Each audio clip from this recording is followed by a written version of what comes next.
Good morning. Good morning, good morning sa manonood. Tayo ay kakain ngayon ng Skyflix cracker dahil hindi tayo nakabili ng tinapay. So, ito lang ang kaganapan ngayon.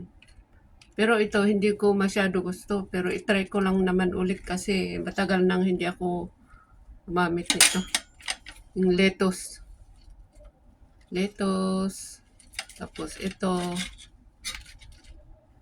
pipino, cucumber, isang itlog, ayan. Wala akong slicer, so kutsilyo lang. Tsaka ayaw kong masyado madurog ng itong itlog. Mga ganyan-ganyan lang siya. Oh. Yung hindi siya durog na durog. Yung hindi mash na mash. Yan.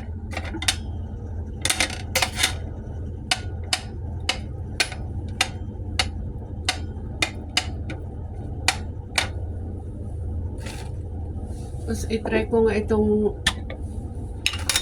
pero ang ginagamit ko kasi parang medyo sira na kasi yung ating palaman. Hindi ko kasi nairap ng okay pa naman.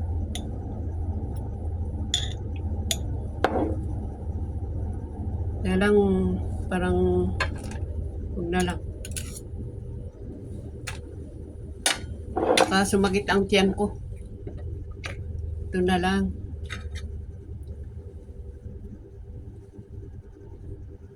Ano ba yan? Ito salad dressing. Pero mas gusto ko sana yung mayonnaise. Kunti lang din.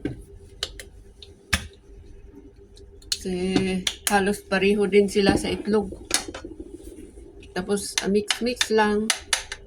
Minsan kinakain ko lang din na separate ganyan. Tapos yung itlog ganyan lang, kainin lang. Tapos solong kainin din ito.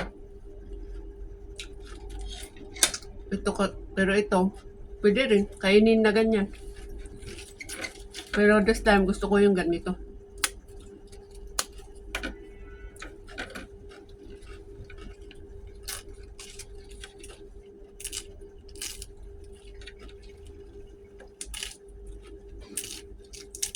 Yan.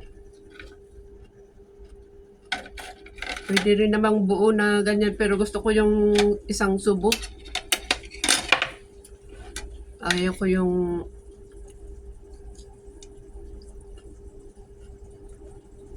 ganyan ko lang siya.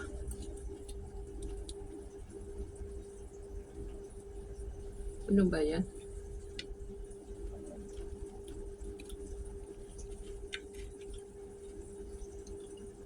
Mas maganda yung ganyan.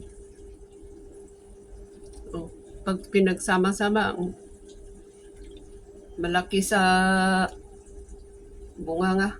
So, isang subo lang na ganyan.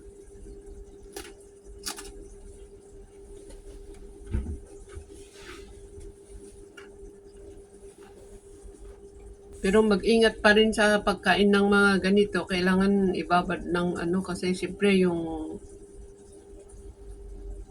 hindi ko lang alam. Pero sa bagay, basta na lang naman nila hinugasan tapos diretso kain yung iba. Hindi ko. Pero mas maganda yung maingat lang. Ayan. Masarap. Masarap. Parang sandwich din. Pero mas gusto ko kasi yung ganito. Yung Skyflix. Mas malasa sila. Ganyan pala dapat. Tapos sa ibabaw yung ganyan.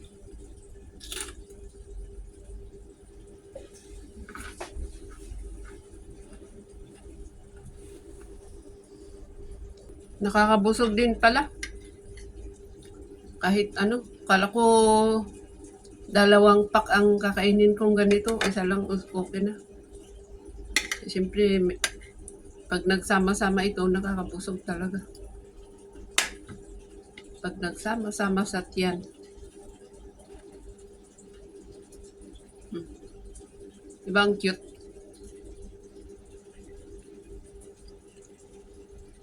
Ganyan siya.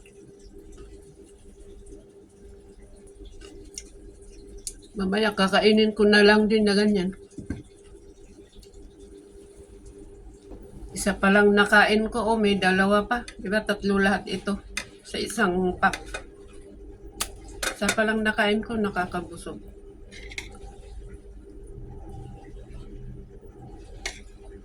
At sa masarap siya.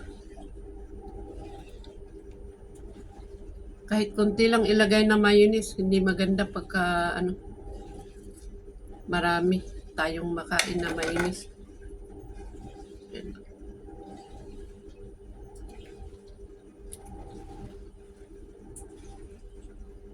Yan lang muna guys, maraming salamat.